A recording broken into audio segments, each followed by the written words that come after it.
You're watching my favorite. Wait, let me start over. You're watching my favorite YouTube channel. I am Chillmonger. This is Danny Does Law, aka, Daniel, aka Danny Does Law. You can find her covering this case. The assault trial of Jonathan Majors began a week ago. She's been there for how many days did you sit in? 4 of the 5. So give me the first day, second day, and then you can start with the more current news. Okay, so what I discussed the last time I was with you guys, I made a note of the jury makeup. I do want to backtrack and make one small correction because I got a better look. I was trying not to stare them down, but as they were walking in, I got a better look at one of the other jurors that I thought was Caucasian. She is a female. She is probably Hispanic-ish or somewhere ethnic. Let's just put it that way. So that takes us down to just one white female. One Hispanic appearing male, 2 Asian men, 1 black woman. Just to correct that, just so that when we get to jury deliberation time, you have more, perspective of who's deliberating. That first day, as you all know, the people requested that the multiple counts that he was charged with be consolidated into one count. So counts 2, 3, 5, and 6 were dismissed. That was one of the things. As we also know, during the opening arguments, there was a lot of, dramatic, inflammatory things that were stated that through testimony during the week turned out to be, full BS. There was a compilation video that was shown day one. The compilation, well, not shown, it was argued about day one, but the defense didn't want it submitted as it was submitted because there was a lot of creative license being used with the editing in terms of repeating a lot of the same images more than once, almost like for shock value. And they left out the parts of her dancing. Right. There were no parts. I mean, they still didn't include that. But there was a lot of theatrics with the guy, the digital analyst that works for the DA, that they got him to do. And so when they did eventually air it day 2, a lot of that was cut out. So day 1 and part of day 2, we lost a couple of hours during the trial itself, where they were either at sidebar or in chambers trying to edit this video and then get it resubmitted into evidence. When it was shown on day 2, when Grace popped up on Tuesday, yes, it was definitely more, it made more sense. It was orderly. It was easier to follow. In that video, you do see, it starts with them leaving to go to their play that they went to go see at Brooklyn Academy of Music. So you see them in the elevator, going out of the building. Then there's a video of them, then it goes to the video of where everything popped off, where when he jumped out of the Escalade and started running. So, we keynotes. She admits to have snatching his phone. She admits to also hitting him after that too.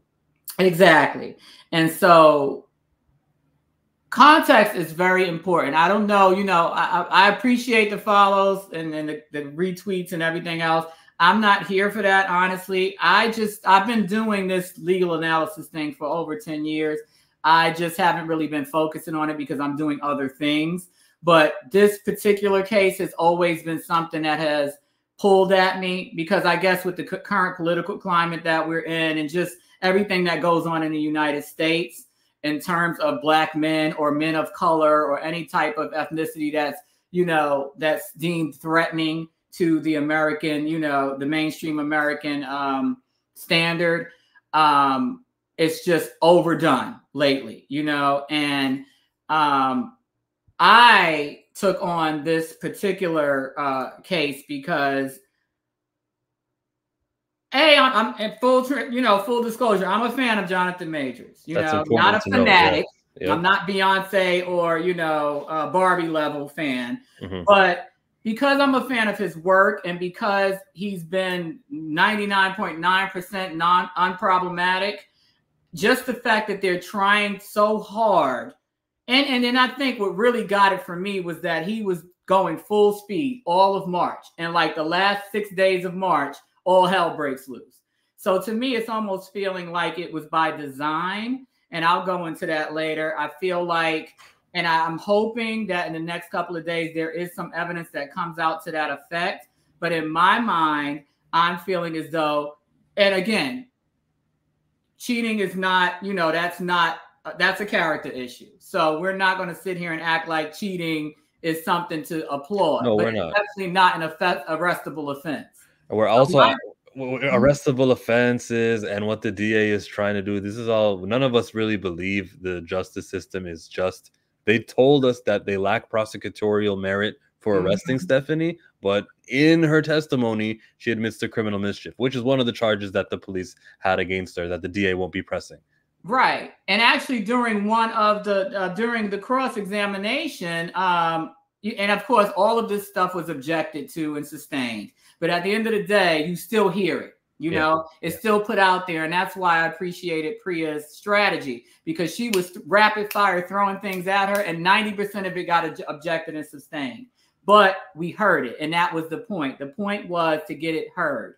And one of the things that she put out there that we heard was that the DA, I'm not speaking this as being a matter of fact. I'm speaking it as something that she put out there to be considered. That the DA decided not to prosecute Grace because she agreed to participate as a witness. And that's something that's done all the time. Okay, you won't be prosecuted, you won't be charged if you cooperate. And that's highly likely because at the end of the day, assault is assault. She hit him, she scratched him. He allegedly hit her, right? So it's the same crime. So why is he getting prosecuted and she's not? I'll take black for 500, Alex. Well, we already know the real why, but right? We already know the real why. But in terms of the gray area whys, okay, assault is assault, battery is battery, mischief is mischief. Harassment is harassment. You're harassing him. You called him 32 times. You chased him 5 blocks. All right. I mean, aren't we all doing the same thing? If we want to play that game, we both should be sitting here. Yep. So, it's one of those things where we see what it is. We know what it is. Right. And I'm going to backtrack what I was saying in terms of it being by design. I personally feel as though he had cheated before because they did say the prosecutor was asking her. She asked her several different times in several different ways if she thought he had cheated before. And Grace made it clear that it never crossed her mind that he would ever cheat on her, which to me is like mind blowing because at the end of the day, everything else aside, Jonathan Michael Majors, the regular everyday schmo that's a janitor at PS 54 in Harlem. If you have an opportunity to cheat, you're not married, you're attractive, you're making money to whoever's in your sphere of influence, you make enough money that they're attracted to you for that. You're going to do it. You're 34, you're not married, you understand what I'm saying? You're trying to justify that Cleopatra text. I hear you. No, I'm not trying to justify. I said I don't do cheaters. I'm not pro cheating man. What my theory is, though, she knew that there were people before Cleopatra, right? I think that when she got that breakup text on her way home from the club, she knew it was a wrap. And so now you're going to spend from 2 a.m. until 11:07 when you sent that last text to Holly, figuring out how to destroy this man.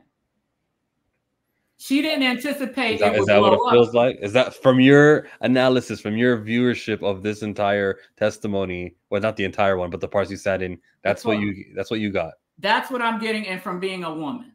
Oh, that was once 30 years old. I was never the stalker, crazy girlfriend type, but I can totally get. I think that if I had a millionaire boyfriend living in a 3-story penthouse in Chelsea, I probably would have been crazy. But I didn't get that. I never was in that realm of men. So, it depends. You're crazy, can switch on and off at any time. I never got to taste the fruits of that level of crazy. But I have. Let's get into the boring reporting part. It was fun entertainment of whether he's cheating, whether he's not, how loyal is he. Just let's talk about what you sat in on the days that we didn't cover yet on this channel to inform the people, and then I'll let you go. Okay. You got a lot of interviews to do today. No, not a lot, but yeah. You got a lot of interview time. You're gonna be sitting on that chair for hours. No, right, exactly.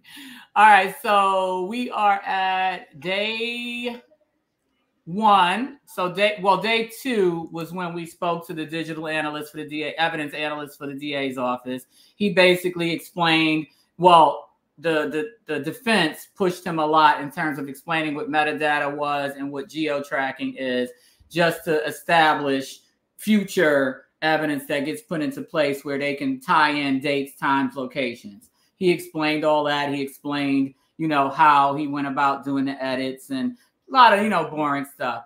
Day 4, Grace came on. That was her day. She did 4, 5, and 6.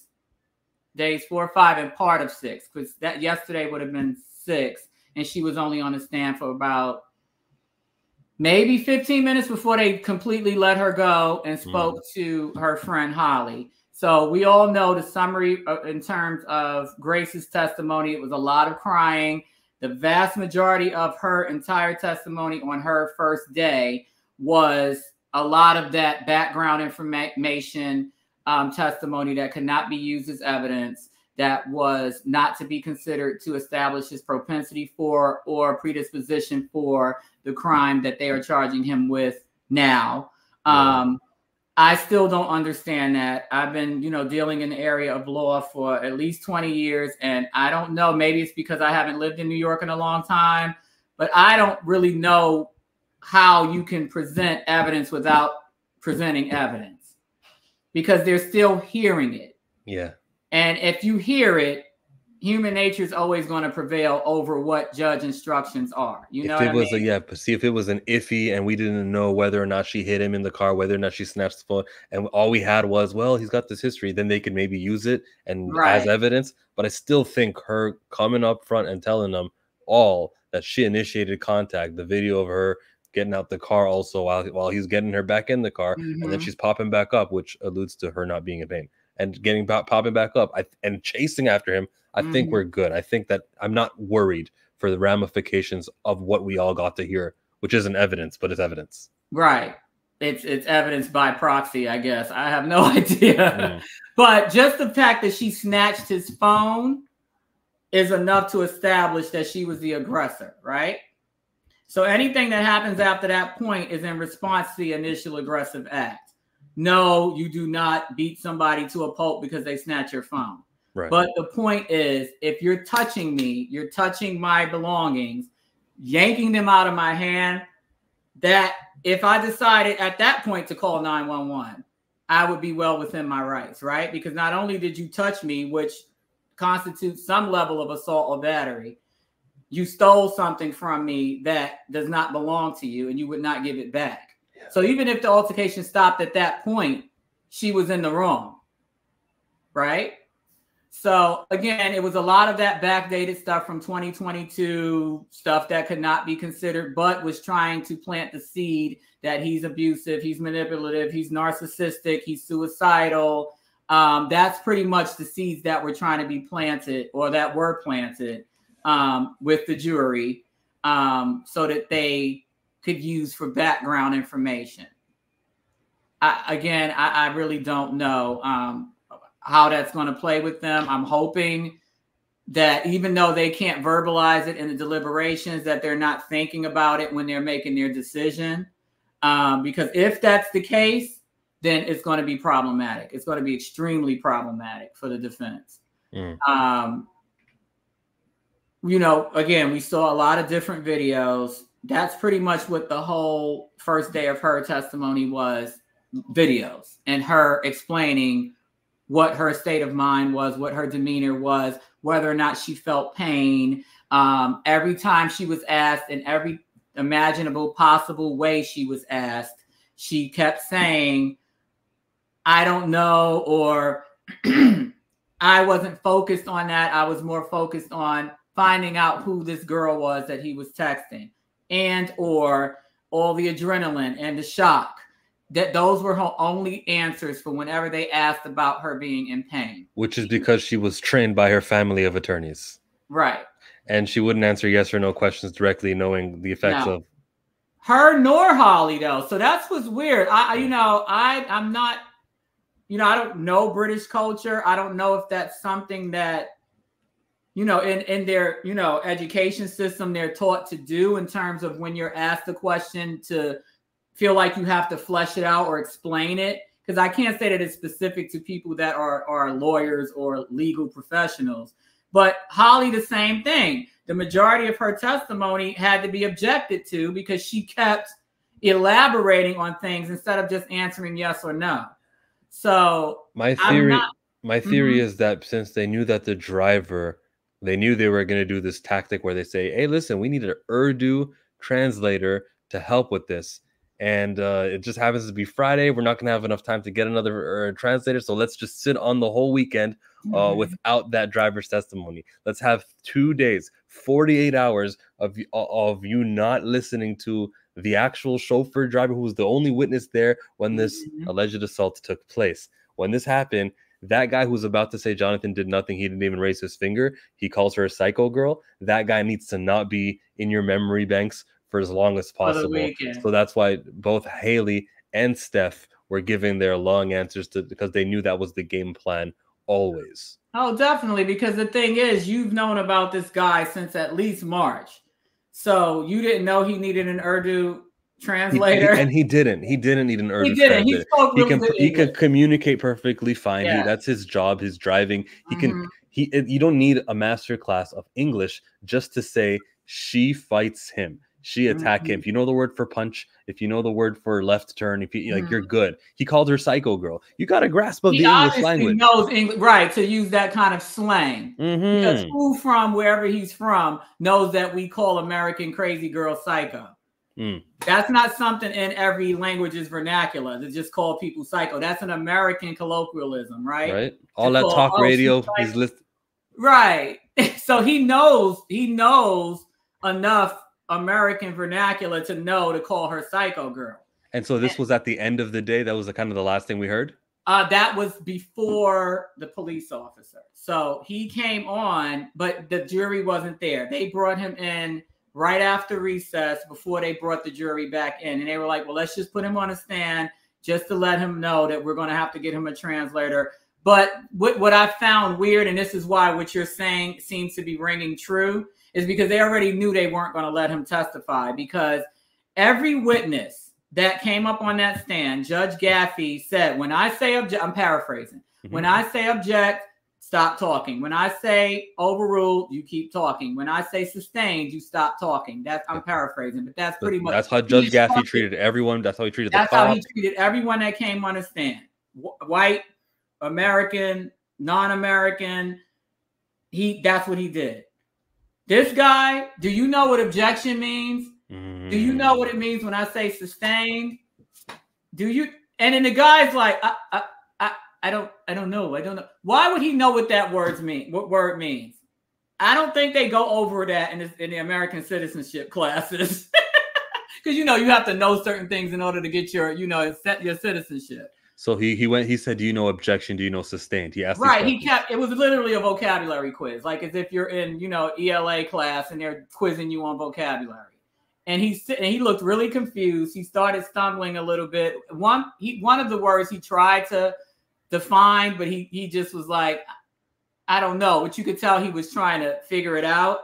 And I kind of felt bad for him because I'm like, this guy has to be in his 50s. And you're sitting here treating him like some idiot that just got here yesterday and should know all of the American legal. Do I know what objection means? I know how it's used in court, but I'm not sure I know what an objection is. I object to bad variety articles. Did I use it correctly there? Right, exactly. And that's another thing. As you know, American English words and even American versions of those words have multiple meanings.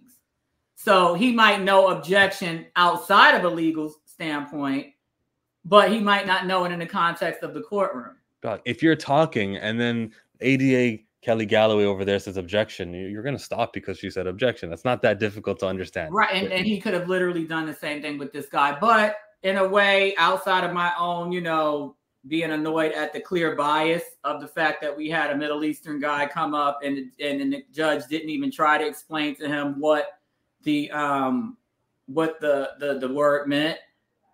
I'm glad he didn't go on, because I feel like even if he did know what those words meant, just the fact, because he came up on a stand in his bubble coat, like he just knew he was about to leave. So he didn't even look ready to testify. He was fully dressed in his outside clothing, like, okay, I'm gonna be out in like 5 minutes. So let me just, and I don't think he was mentally prepared. It was after 2:15. I feel like he probably was like, I'm losing money here. You guys are cutting into my, my brides. What's going on here?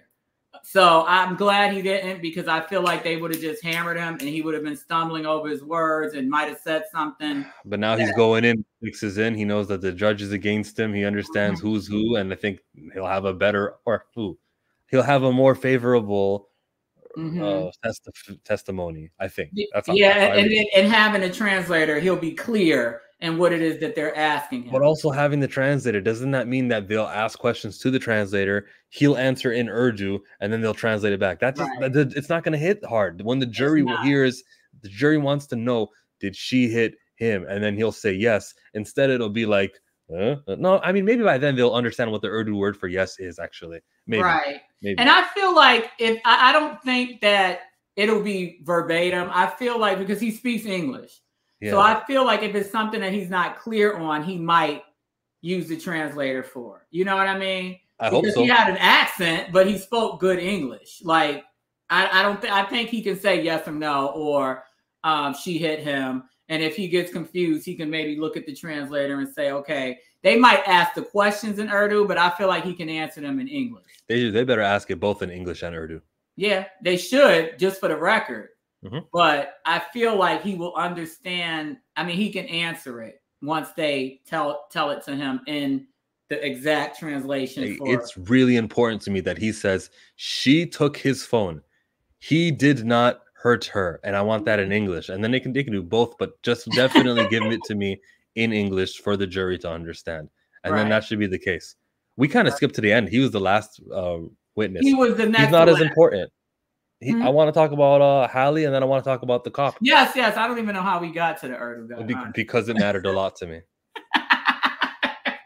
I don't even know how we got to that. Okay, so fast forward, we went through, the text messages, her chasing him, her getting home, her explaining that when she got home, she couldn't sleep. She took a couple of sleeping tablets. At one point, she fell asleep on the bathroom floor because it's a heated floor. No idea. At another point, no, there was vomit on the bed. Okay.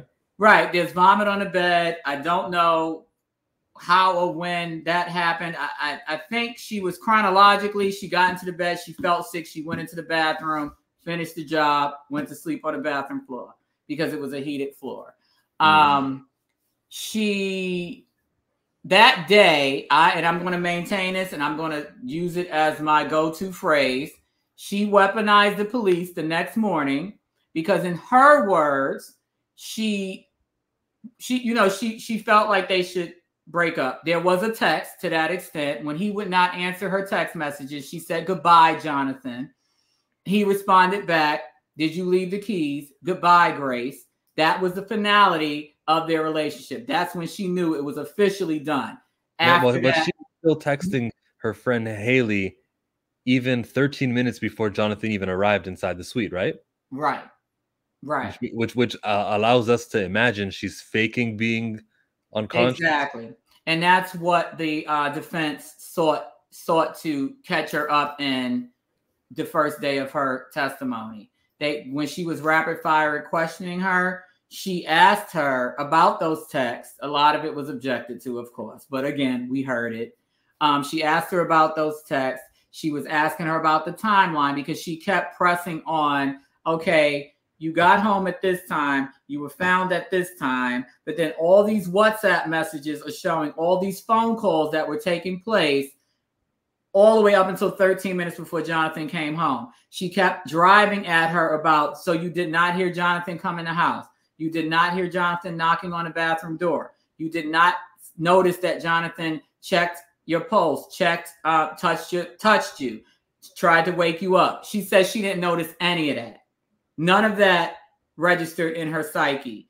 So my thing is, if your bedroom's on the 3rd floor of this penthouse and the door was locked, but you were on the phone 13 minutes ago, yeah, you didn't hear him banging on the door, basically saying, let me in, open the door, because she didn't even testify to that. I think it would have worked for her if she would have been like, oh my God, he was banging on the door and I was afraid. And I played dead. Right. So, and then she pressed on her about having the phone with her in the closet. And then Grace said, well, if that's what the video shows, she's like, it's highly unlikely, but if that's what it shows, then I guess that's what happened. Which is a way she's not going to answer yes or no to these questions. It's just another way around it. What did she say about the text about Hallie? When Haley was asked, Hallie, what's her name? Holly. So now that's the only thing that I would say that the defense missed out on, because they released Holly without even asking her. Okay, you just told us that you were on the phone with Grace nonstop. There was not one moment in that 7-8 hour period that you guys were texting that she did not respond to you. I don't know why the defense did not ask her, when was the last text message you received? Just to get her to say, because they did show her her text messages to refresh her memory on some things. Okay. So just to get her to say, oh yeah, well, it was 11:07. The last text she sent me said, I'm awake. You understand what I'm saying? Yeah. And it said, I'm awake and something else. So that being said, if she's saying that she's awake at 11:07, and then all of a sudden, by the time Jonathan gets home and comes up with the police, she's completely unconscious, doesn't know where she is, doesn't know how she got in the closet, doesn't know how she got hurt. That's just showing you that she never was unconscious. And the one thing about falling unconscious or being in pain is no one can tell you that you're not in pain. No one can tell you that you weren't unconscious if they don't have equipment on site to check your pulse, to check your heart rate, to check eye dilation. If they're just looking at you on the surface, you can pretend that you're passed out. Did they ask Hallie about the text? I had to get scrappy. Did they ask her what that meant? No. That and they had, and the thing is, I think Holly was a perfect witness because she clearly did not want to be there. When she came up on the stand, she looked like she wanted to cry or had already been crying. She did not look like she was in a good way. So when I first saw her, I was like, oh boy. I'm thinking, oh boy, this girl's gonna get up here and start this crying too. Or she's gonna, just lose it. Okay, so stop, pause for a second. Mm-hmm. You're rolling your eyes, oh boy, she's gonna cry. Is that the sentiment? My eyes because we're not allowed to react. But yeah, inside I was rolling my eyes. Is that the sentiment inside the courtroom? Everyone's like, oh man, she keeps getting on and keeps crying, and then she runs away. Do they all feel like, man, I just get to the answers, or are they emotionally moved by the crying that was happening for the first 3 days?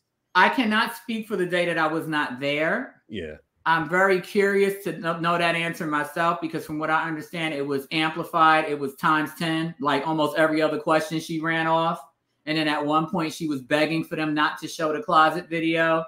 So I am very curious to know how the jury reacted to that. The first day they were just like, whatever, because she cried at appropriate times. And I do remember saying to someone, she's a very sympathetic witness, just being objective about it, not choosing sides, just from my legal experience and being objective. She was a good witness at first when the prosecution had her.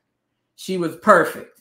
I'm normally not the type to get moved by people crying because I know, not that I'm not empathetic, but I mean, from a professional standpoint, I try to separate myself from that because I know that some people can just turn it on like a faucet.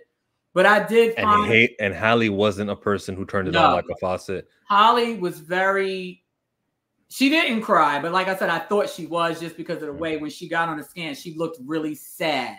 She looked really sad. She looked uncomfortable. She definitely looked like she did not want to be there. They had to tell her 3 different times to speak up because she was literally like whispering. So that's why I said I don't know if she had been crying earlier and maybe she was just trying to get herself together, or if she was truly just not wanting to be there and she just was like scared. She was just mad because the low-key post-credit scene was pulled off because of this trial. That's all. That's all she was. And I understand, sister. Oh yeah, that was hers, right? Yeah. But she gave off reluctant witness, as I posted. And which was weird because you're like, okay, you're here to defend your friend, but it seemed like she was also defending Jonathan. And I can appreciate that. I feel like she's objective. And it might be because she's older. She's 36. She's a mom of 2. I'm guessing she's married because she has a 1-year-old and I think she said a 5-year-old or 4-year-old. So she's a mature, responsible woman. She's not. They ask everything. They ask you how many kids you have also? Yeah. She, well, no, I think she volunteered the information. She says she's 36. She's a choreographer, that she met Grace in 2015. And that they work closely together, both personally and professionally. So they're friends in addition to colleagues. And she basically said that basically every job that she's on, Grace is on. That's how they kind of work together.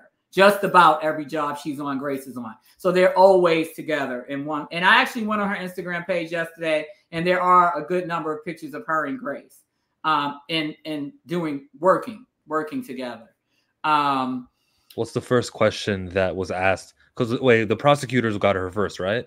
Yes, the prosecutors had her first, and that's why it struck me that she was so reluctant, because that's the easy part, right? Because you already know what they're going to. Did the prosecutors last longer, or did Priya Chaudhry last?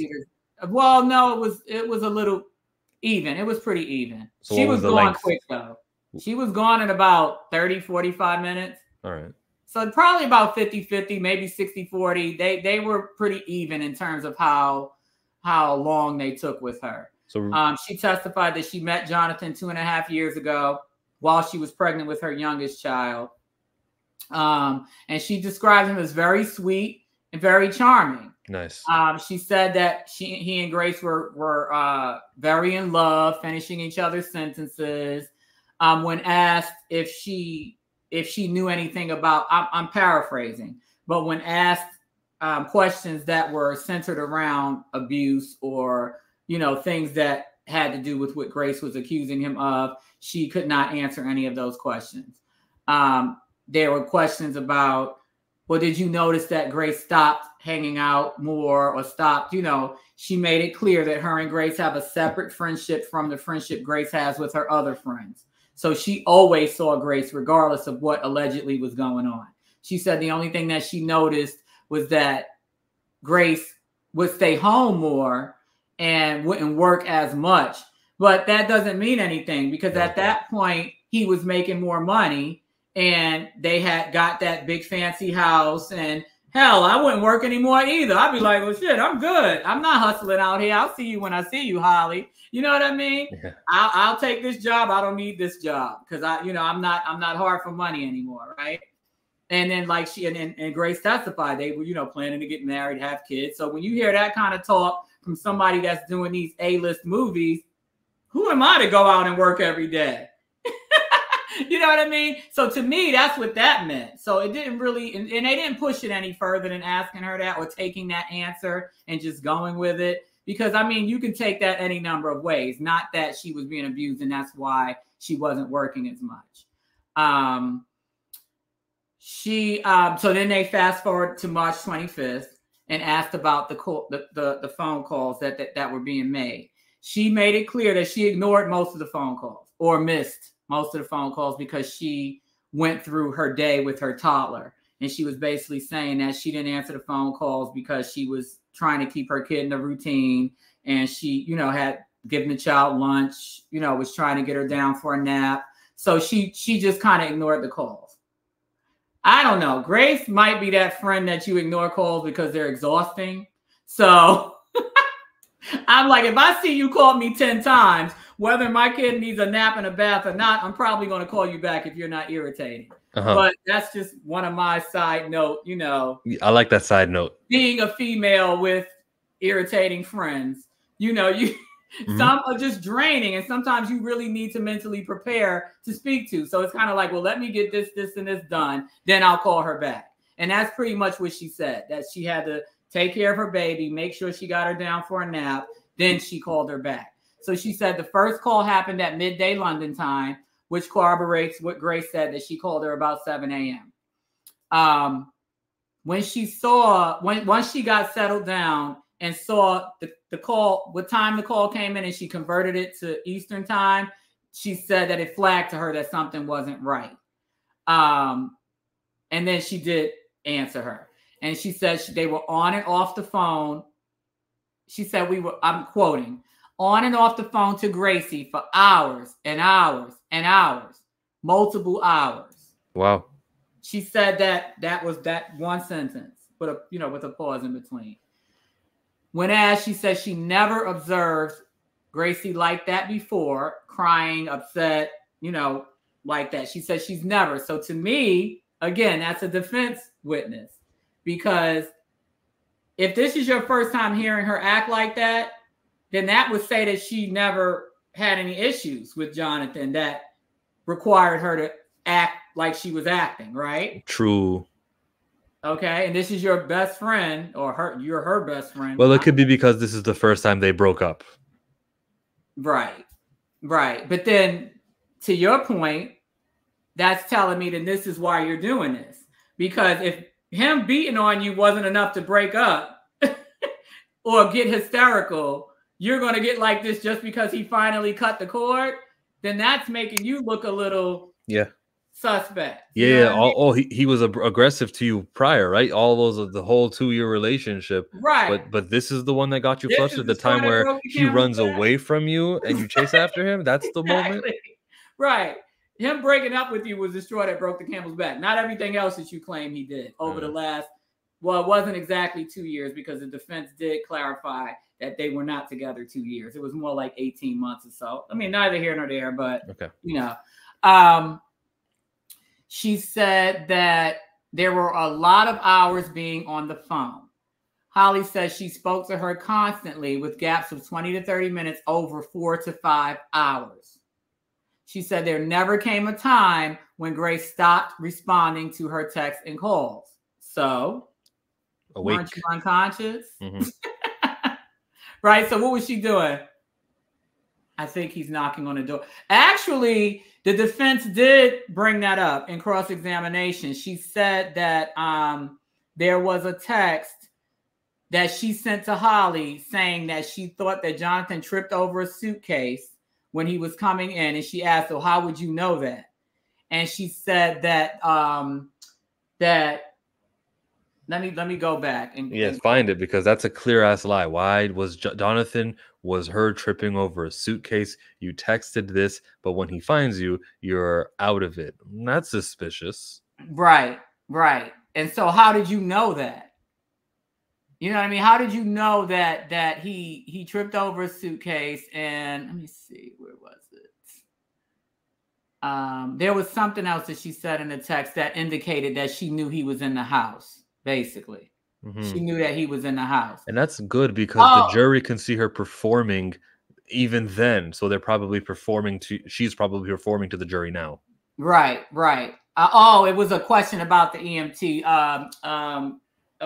Defense asked, well, how did you know that the EMTs were in the house? And she tried to justify it. Well, I just know because she mentioned something about seeing it on the video. And she just knows because they were in the house by the time she dropped a lot of hints in those text messages through WhatsApp that indicated that she knew what was going on before she was found unconscious. I have a stupid question, not about this case, but how do they obtain text messages from, you said WhatsApp? Because that's not text.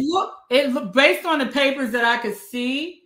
It looks like a bunch of screen grabs, because you can see like for the iPhone messages. So then it would be she gave up these text messages. Like they subpoenaed them probably and made her give them up. Oh, subpoena. They made her give it up. Yeah, they made them get, because I'm sure she didn't volunteer to give those up. But they look like the actual how the messages look on your phone. So to me, it might have been screenshots. Screenshot, because you know the cut, like for the iPhone messages, you had the blue and then the gray, or the blue and black to show the person in the response. Same thing with the WhatsApp, it was black and green. So it looked like how they look on your phone when you're using it.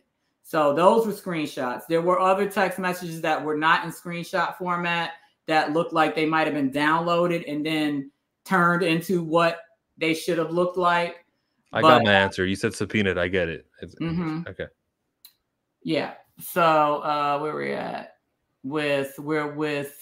okay. So she said that she also, and it was objected to and sustained, but she did say that she spent, she said that to the defense, but she said that after a while, because she was on the phone for about 4 to 5 hours with Grace, she said that she went from extremely crying to not extremely crying.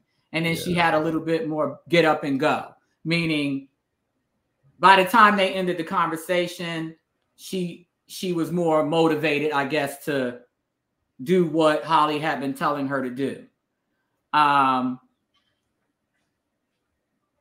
The defense objection was sustained, but we heard Holly say, it took me a very long time to persuade her, and then they objected. But it was to persuade her to leave because she had said it earlier. Okay. So that plays into the fact that you're scared, you're locking doors, hiding in the closet. Your sister lives in New York City. You said that several times. So why was there no urgency to leave? Your friend testified that she asked you several times to leave, and even said, even though it was objected to, it took me a very long time to persuade her to, and then they objected. Yeah. That's why I said she was a good defense witness as well.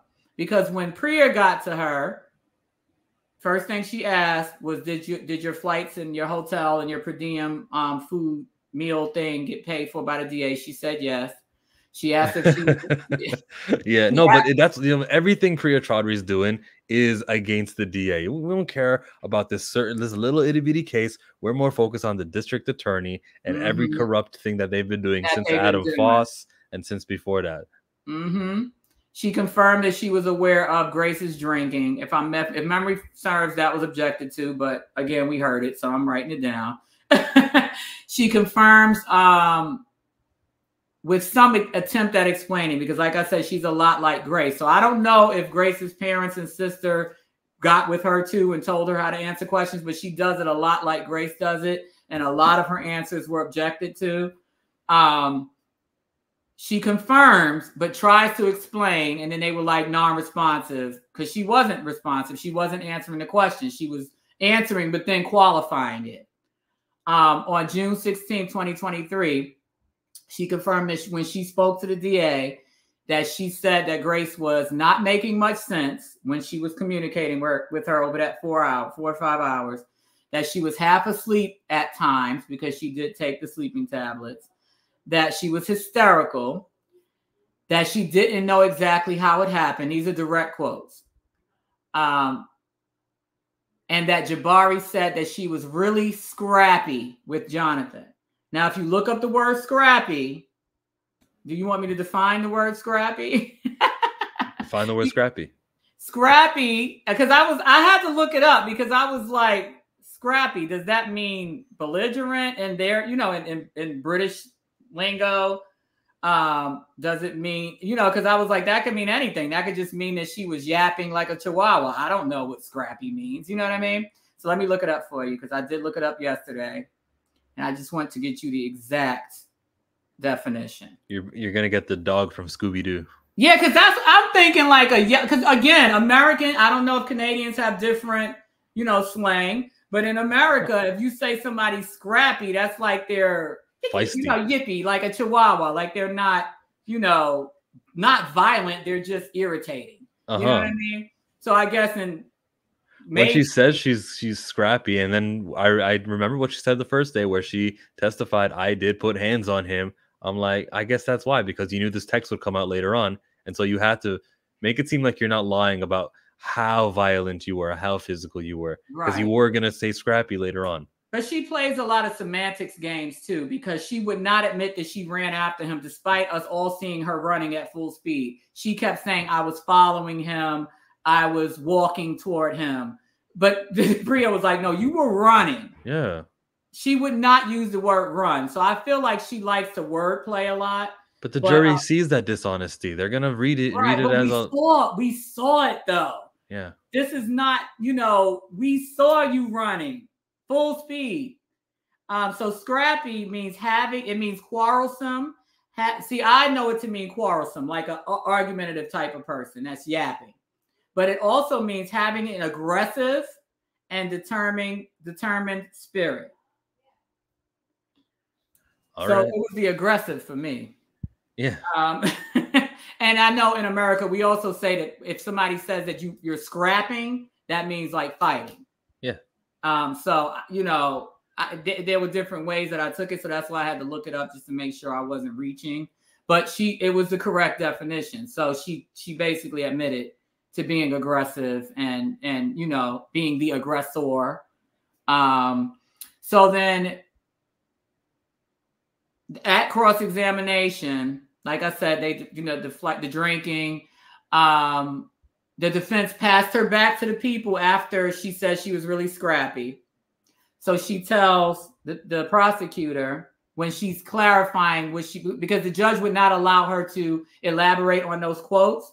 And so the prosecution had to take her back so that they can specifically ask her what she meant.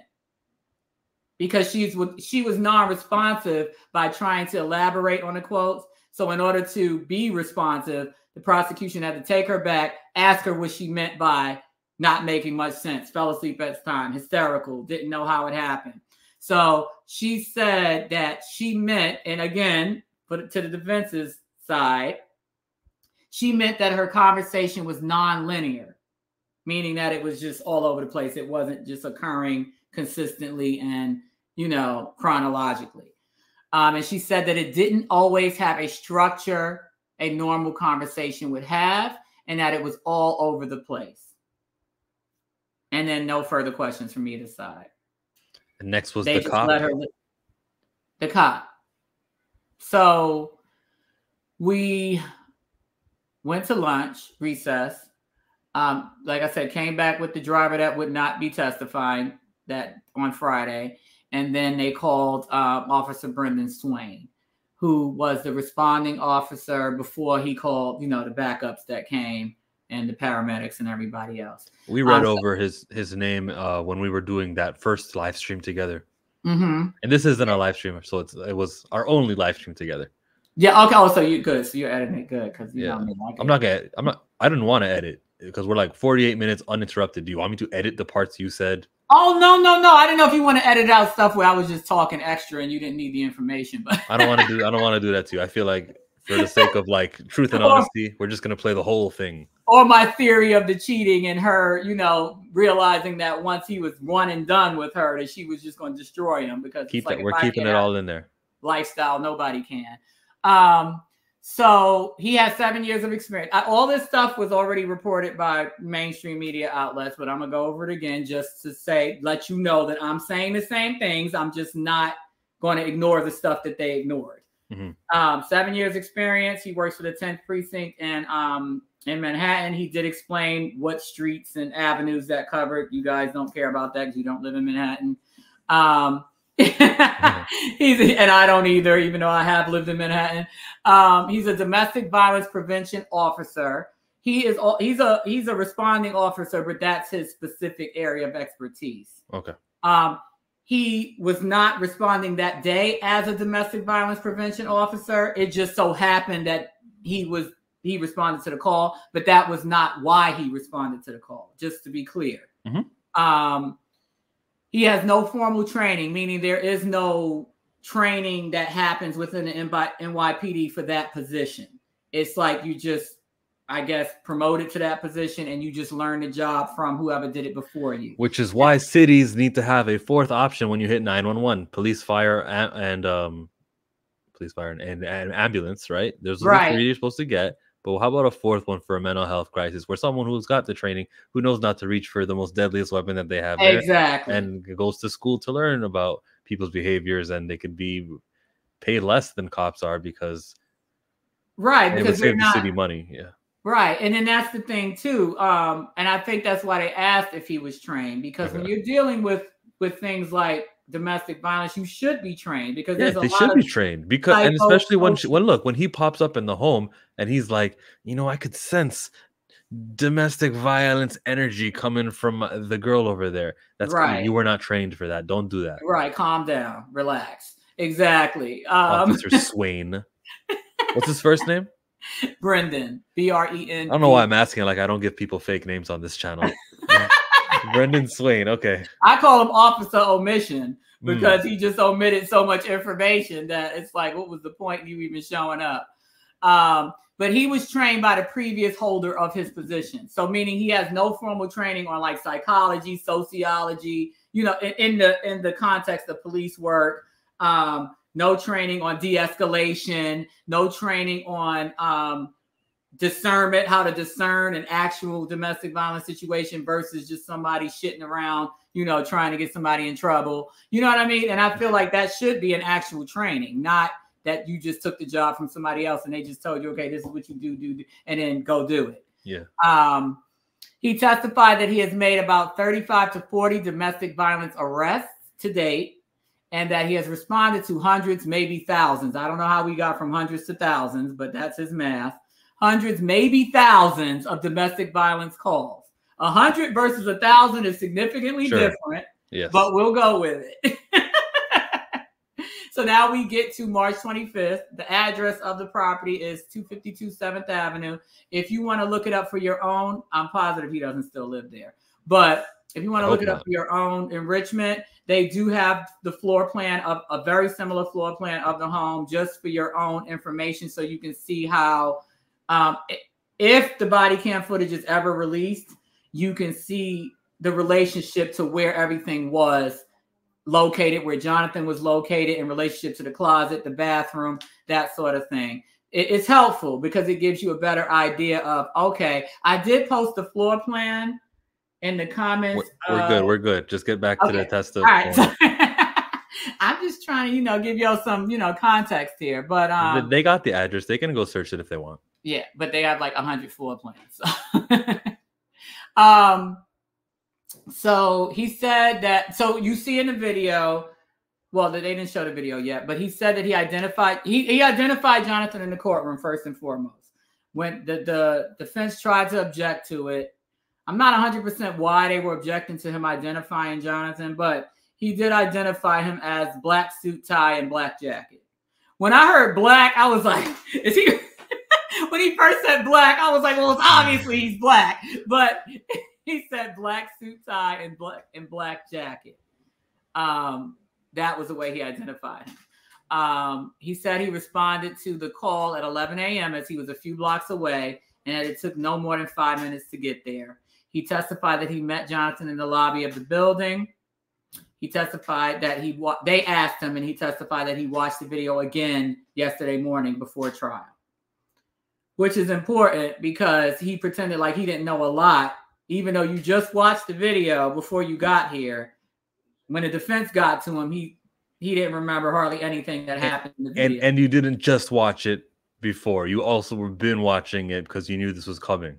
Exactly. But when I tell you he looked like he was about to cry by the time the defense was done. So then they bring out Exhibit 19, which is the body cam footage. They don't have any sound on it. Every question that they asked him as they paused the video, they asked him not to say what anybody said, not to just explain what's happening right here. Because they didn't want the jury. I don't know if they're going to play it again with the sound, but I guess they didn't want the jury hearing anything that Jonathan said, anything that Grace said. They just wanted them to see the chronological events as they happened. And then there's got to be something embarrassing. Maybe Jonathan has a drug problem. Maybe Jonathan doesn't want stuff to come out of his personal life that they're trying to hide, right? But I don't know what he could have said, because that wouldn't be smart to say something in front of police on a body cam video that would incriminate you. So I really don't know. Why? Oh, you know why I think it might be? Because remember, because they asked all these questions too, and they all got objected and sustained. Remember where it was published way before now, where they were questioning whether it was his apartment, and the officer said, that. yeah. And but Swaney meets him in the lobby, so he knows it's his apartment at least. No, probably the other. When he meets him in the lobby, you can see the reception desk there. Somebody sitting at the reception desk. But it's almost like if you live in an apartment building and you bring somebody up to your apartment, there's no protections in place, because if you live there, the people at the desk are not going to question it. So in their mind, he could have been living with Grace and not the other way around, you know?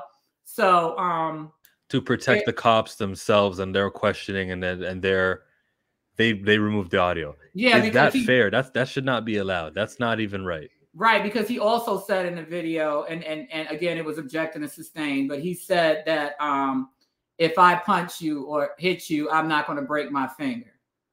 So that's probably what they were trying to keep from being heard, in addition to other things that the other officer that tried to tell her to putting his hand by his neck.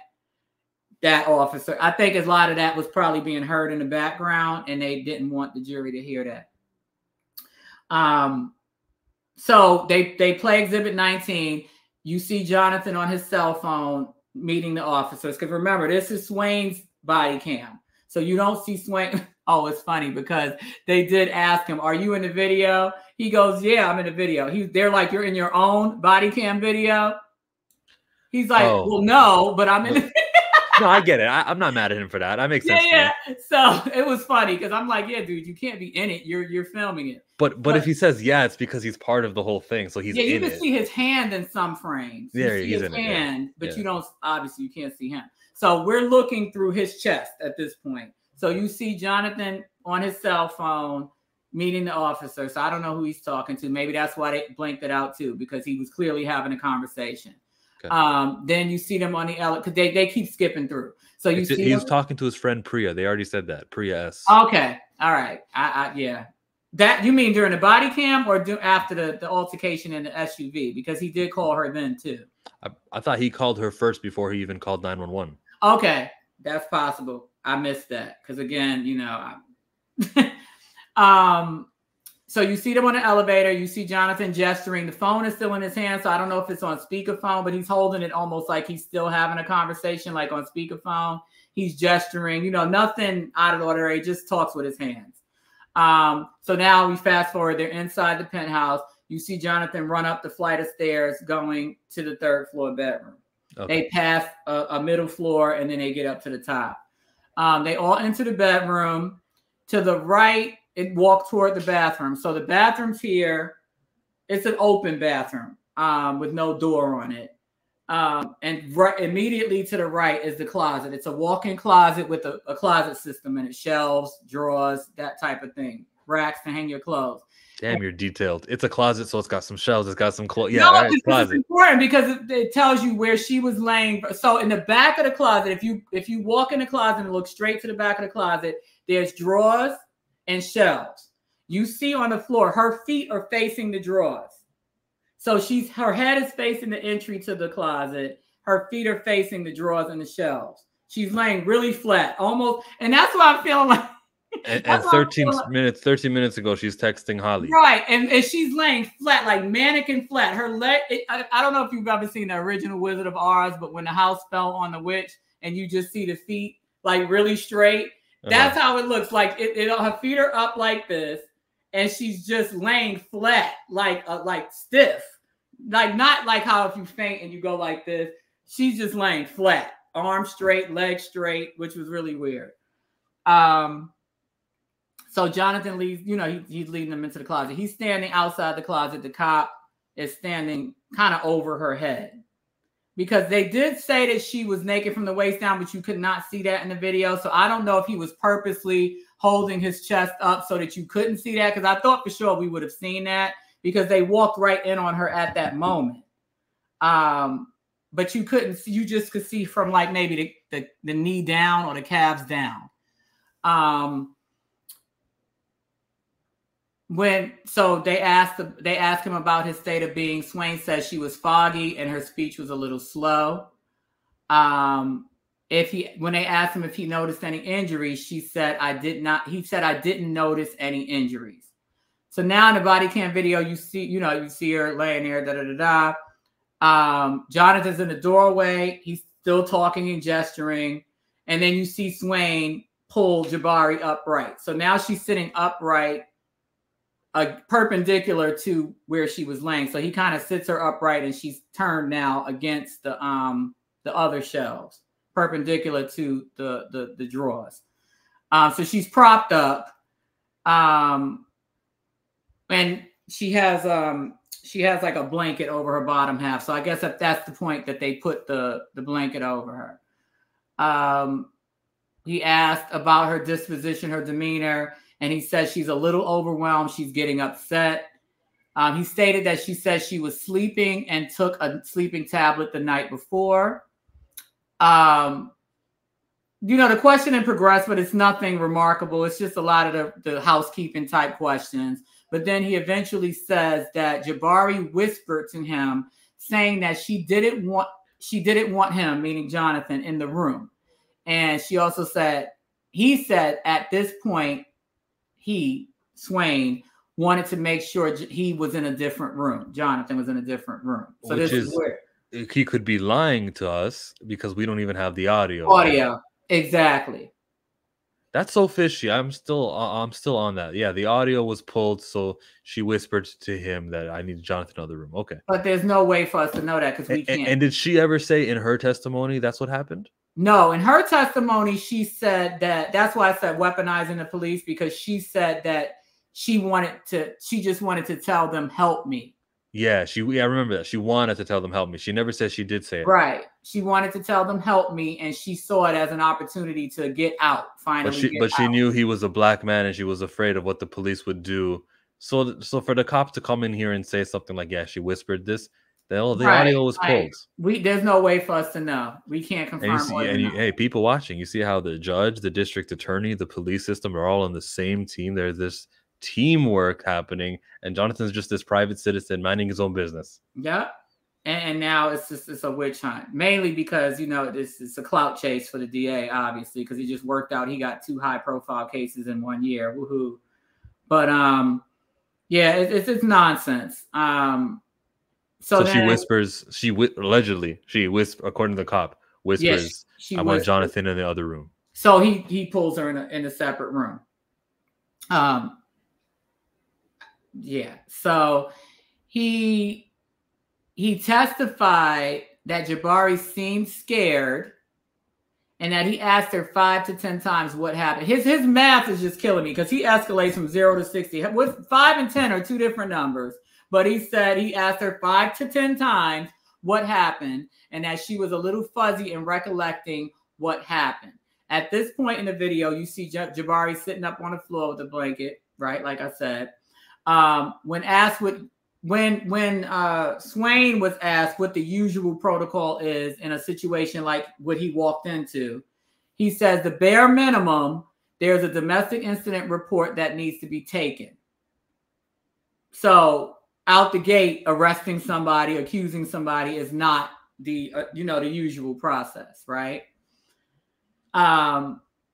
He claims that he tried to inquire more with both parties. But when asked with Sergeant Hansen, so Sergeant Hansen is his boss, and he's the guy that decides he's going to arrest people. Mm-hmm. When he was asked what Sergeant Hansen was doing in the video with Jabari, he states that Sergeant Hansen, he's touching his neck. So he also confirmed that his boss is gesturing to the neck to try to get Jabari to say that she got strangled. So in the video, you see Jonathan in the bedroom, kind of like leaned up. I guess it was a dresser or something, talking to different officers. EMTs are there. Just a lot of people in the apartment. Now, it looked like there were at least 8 people in the apartment. I want to say about 3 to 4 police, and then you had the EMTs that were just, there. It is also noticed and confirmed by Swain that during the photographing, because there's a point where they show them photographing her injuries. And the crazy thing is, this is the prosecution asking these questions, mind you. I'm like, you're not helping your case because you made him admit that his boss told her to say she got strangled. You know what I mean? But they did this earlier with her when Stephanie was saying how she was the one to initiate stuff. So they try to make it so that we're gonna ask you first, just so that it doesn't have the same sting as when the defense attorney comes in here and yanks that answer out of you. Right, exactly. It makes you cry and run up to stand. So he confirms that during the photographing of her injuries, she's pulling her, because she's going like this. She's pulling her shirt collar with the same hand that the broken, as she described, almost in half, right middle finger. Yeah. It's also noticed that she's still doing that thing with the hair, fixing her hair with the same hand. At this point, the judge kind of interrupts and states that the viewing of the body cam video was solely for the jury's viewing the actions of the police officers. This is why, another reason why I think they took the sound out. Viewing the demeanor of the complainant and viewing of the injuries. So they just wanted them to be able to see the actions of the police officer, the demeanor of Grace, and the injuries. That's it. That's all they wanted. That the judge wanted them to worry about in seeing that video. And as a person who was introduced to this entire ordeal in March and hearing the headlines of being strangled, it was really important to me. And knowing the cops were the ones who arrested, it was really important to see how this arrest was manufactured. But it feels like this case has been evolved because on May 9th, they made new charges, and they were like, it had nothing to do with the cops. And that's why I guess they get to minimize the effects and the role of what the police did in this whole entire assault case. Now they're really talking about something that happened in the backseat of a car, which is unfortunate for me. It's unfortunate for everybody to know that things are going to be held in secret, unless Jonathan tries to go after the police right after this, or they go after the DA. There's a lot of follow-ups. He's going to have to. I feel like he's going to have to put a special budget aside to sue civilly, sue Grace civilly. Well, first of all, he's going to have to, because she admitted to, and I don't know if I said that before, but she did admit it to still having the iPhone that he gave her, even though he asked her to return it. So that's grand larceny in the United States, because anything over $300 is grand larceny. That's $1,000 plus phone. And she still has it to this day. She might not. They may have made her give it back, but she had it as of Monday. I mean, Tuesday. She still had his phone. Yeah. And he specifically asked her to give it back. So now that's that. So he needs to sue her for that. He needs to sue her civilly for defamation if there's anything that she said or any characterization of him that was absolutely false and can be proven to be false. They can't really sue the prosecution's office because they have immunity, unfortunately, and they didn't really overstep too much in terms of corruption. It's just a lot of, bullshit, just running him through the gauntlet of what they can legally and get away with it. But yeah, he definitely cannot just get acquitted and move on. He can't, because now he has to clean up. He has to clean up his image. I know. But to some people, it depends on us. Not for me, but for everybody. When he gets this not guilty verdict, we need to be very loud. The same way they were loud on March 25, he strangled. We need to be over here retweeting, liking posts. Go find that channel you don't really watch and give watch time to that guy who's reporting the not guilty. Do everything in your power for those next 2 days to make it very well known how innocent Jonathan is, or not guilty. Technically, you can never win innocent, right? You're not guilty. Right. And I'm here for it. I'm here for it. So whatever we decide to do as a collective to make sure that, because it's crazy. It's like, because so much comes out, it's like you're innocent, but you're not innocent, because now everybody knows all this little stuff. And unfortunately, we live in a world where you're only as good as your last mistake. We can't, but when it comes to you, we should forget and forgive. But everybody else, you have to nitpick everything that they've ever said and done, to try to, you know, downplay the fact that they're not as bad as you think they are. You know, like that confirmation bias stuff. Yeah. So, so now Swain testified that Sergeant Hansen, the net guy, is the one who would approve an arrest. Swain confirmed that Jabari never used the word strangulation.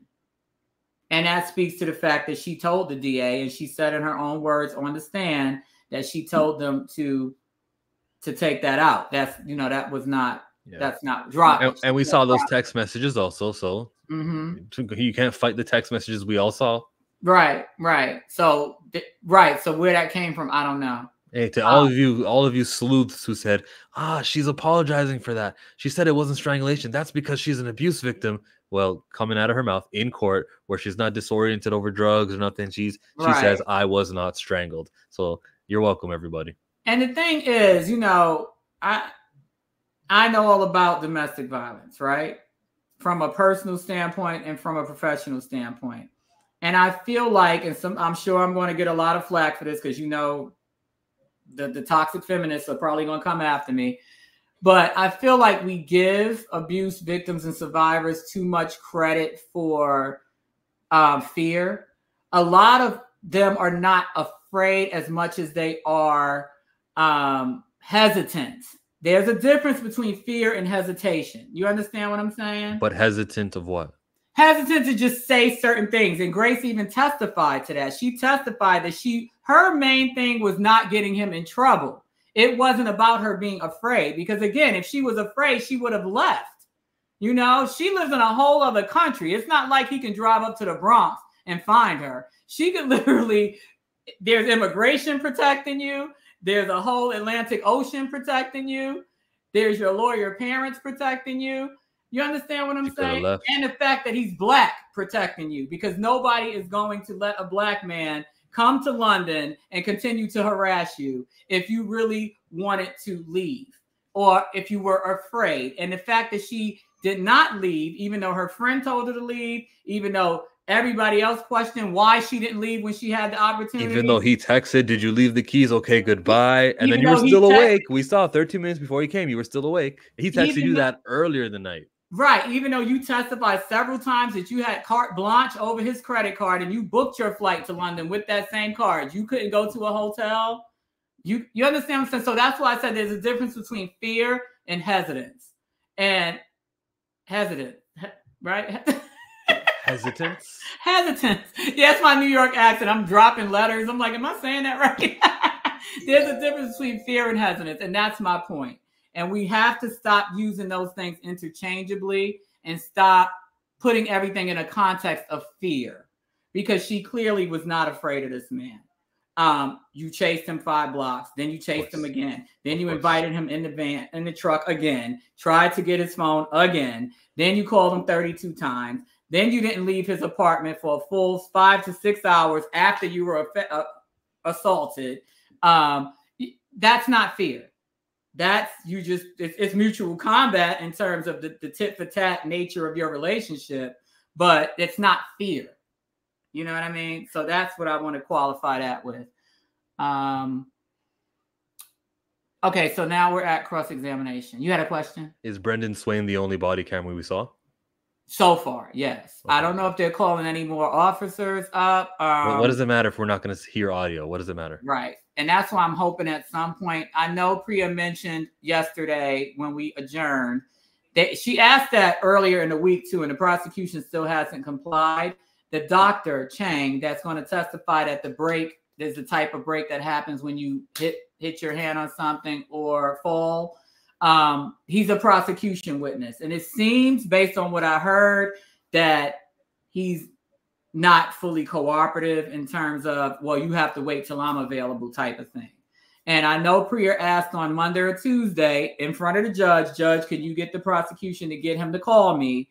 She said it again yesterday at adjournment, that can you please try to get him in here earlier in the week, because if he testifies first, then I won't need any of my other witnesses. That's what she said. So she has some more witnesses that she can use. And the jury heard her say that. No, they were gone. Oh, man. Yeah, unfortunately, they were gone. So she has a bunch more witnesses, you know, on her list if Chang doesn't come in before they do. So if he comes in before they do, the trial will be over quickly, because she literally said that if he comes in, says what she didn't say says what I need him to say, but says what she needs him to say, then there's only maybe 1 or 2 more witnesses. And I covered this on my channel. The Insider article revealed that Dr. Chang says this is a common injury for someone who hurts themselves from falling. I've been an expert for this many years, and so we know Dr. Chang, if he's consistent, he should be. Well, that's what he'll be saying. He'll be favorable for Jonathan. You said that. So now the cross examination for the police. What did Priya Chaudhry say that we haven't brought up just yet? Okay, so Swain testified that Grace was fully immersed in the closet. No part of her was in the bathroom, because remember, she said that she was located between the closet and the bathroom. No part of her was in the bathroom. She was fully in the closet. She asked if he knew that Grace texted Holly at 11:07 a.m. He was like, no, he was not aware of that. Obviously, he wouldn't be unless he was told later on. He did confirm that he arrived at 11:20-ish. Those were his exact words. He said it appeared that Jabari passed out in the closet. Passed out. It appeared. Yeah. Right, appeared. Because passed out could mean you were under the influence of a substance, right? If you pass out. So that's helpful. You know what I mean? Versus being unconscious. Passing out is like, okay, you were drunk and you passed out and you didn't realize you were in the closet. I red flagged this. When asked if he recalled asking Jabari, did he hurt your finger? That's another reason why it was muted, because he specifically asked her, did he hurt your finger? Swain answered, I might have said that. So at this point, the defense, there's a tech guy that they use. That guy brought him a little laptop with some earphones. Only he could see and hear it. And they played a video queued up to the part of the video where he says that. He confirmed it after he heard it. He goes, oh yeah, well, I did ask her, did you hurt your finger? Because at first he said, I might have said that. And then when he watched the video, he looked like he saw a ghost. He was like, oh shit. you guys I can be accountable for my words? What? Like, oh shit. And then he confirms that he said it, and he says that Grace says, I guess so. Grace's answer to that question was, I guess so. Okay. It's yes or no. He testified that she asked him several times why she was in the closet. You know why you were in the closet, because you laid your ass down after you called Holly. Another red flag, when asked about Jonathan's torn coat, because you see the coat, he's wearing the same clothes in the video from the night before. When asked about Jonathan's torn coat, Swain responds, I didn't see it. But then later on, when the video is played again, you see Jonathan lean. I said he was leaning like on a dresser in the bedroom, some kind of credenza in the bedroom. He's pointing to his jacket. And I think they were about to say he pointed to his face, but then an objection happened. And yeah, because they were like, I'll get to that. You know, because Jonathan does say in this video that I'm the victim. Actually, I was the one who was scratched. So that would probably be the point. And that's when the guy says about, if I slapped you, I wouldn't break my finger. That was probably the same time. But we couldn't hear it. Mm-hmm. So it's revealed that Swain wrote in a police report that Jabari suffered a small laceration behind the eye. I think he meant ear. It was probably a typo, but it worked in our favor. Behind the eye. to which he says, I did write that. And then he said, not true. When asked, it was not true. He signed a criminal court complaint saying the same thing. And the point of that questioning was you could have went back and corrected it. But you didn't. Saying the same thing, and he also confirmed that it was under penalties of perjury. Swain also wrote an inaccurate incident location on both of the aforementioned documents. So she was questioning him. They were going back and forth. she was like, well, not she, I'm sorry, Zuckerman. Because I do notice that they strategically have the males interview the males cross the males, females cross the females. So Zuckerman was doing Swain. They were going back and forth for a minute because he kept saying, well, why did you say it happened in the apartment when it didn't happen? I'm just, summarizing it. They were going back and forth, but he wrote that the incident occurred in the apartment when it was actually an Escalade. And again, that's something that you could write on the fly just to get out of there, but you need to go back and correct that. And that was the problem, that he did not correct the typo. He did not correct that he put that the incident happened in the apartment when it didn't. And he knew he was Jonathan Majors. By the time it was able to correct things, he would have known it was a celebrity, and it's going to look bad in it for a few months from now. Danielle's going to be on the Chillmonger YouTube channel reporting about how this perjury has been made. Is it perjury or forgery? What's the word? That would be perjury. Perjury. Yeah. It's crazy. You're lying under oath, whether it's oath on a stand or oath of which you sign, because there's a whole little blurb before you sign it that I affirm that this is true to the best of my ability, that type of thing. And then on redirect, Swain said that he spent 15 to 20 minutes with Grace. He says he did not notice any injuries on Jonathan, or that Jonathan never showed him anything.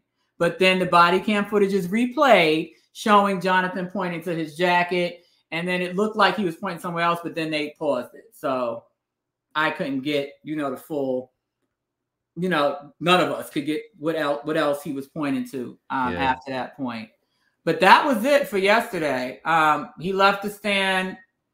He looked, like I said, like he saw a ghost, like he wanted to cry, because they did sidebar a couple of times. And while he was sitting there, he was staring off into space.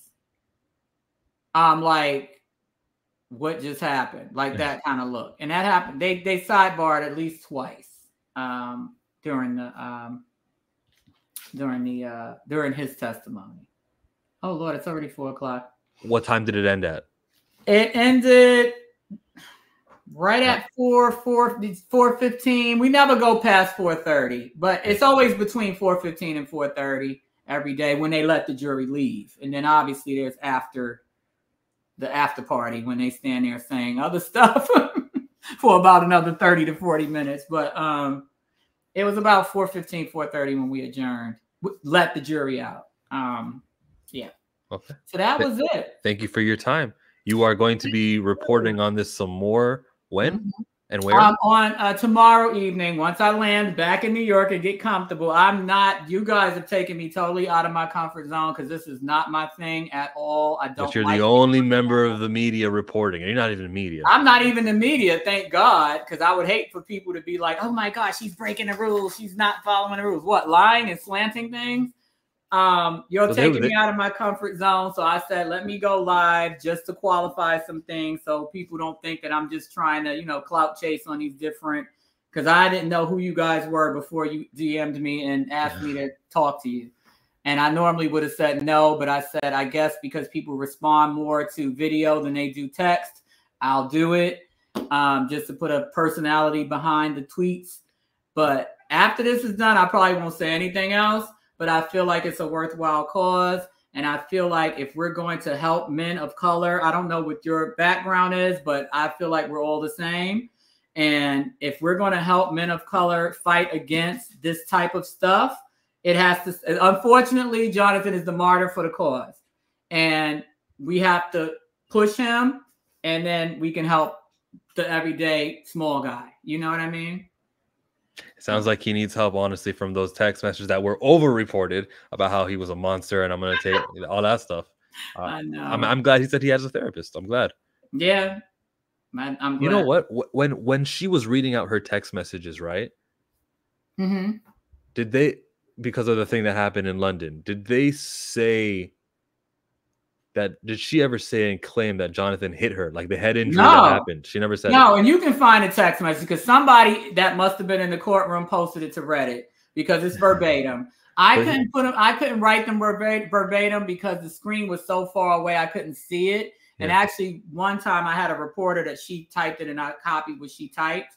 but it's verbatim. So somebody that was in that courtroom posted that. So this head injury, if they don't ask her, oh, listen, it would be fair to ask. There would be no objections if they said, so what caused the head injury?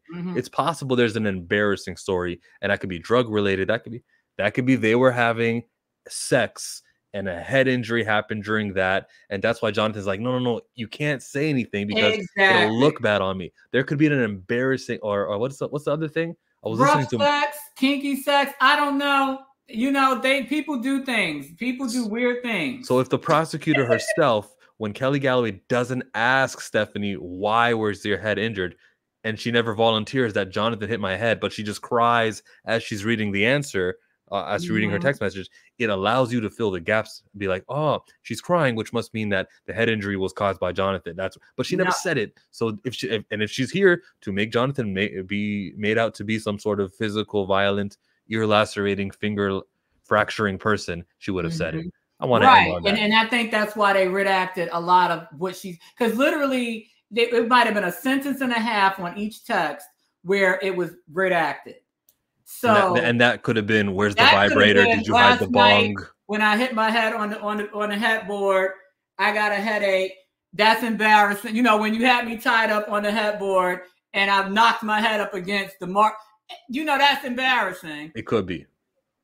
Or it could be something we're not even thinking about. But just remember, if they didn't ask her what caused you the head injury for her to answer Jonathan, don't assume a violent altercation.